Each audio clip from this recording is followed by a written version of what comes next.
everyone, welcome to another new video. In this video I will show you how to fix missing or disappearing photos on Infinix GT50 Pro.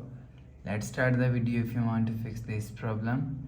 So first of all, go to app library, tap on settings app.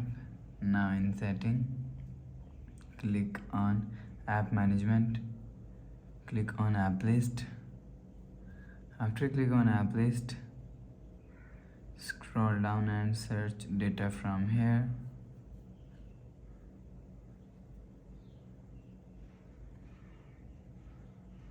For example, this is data.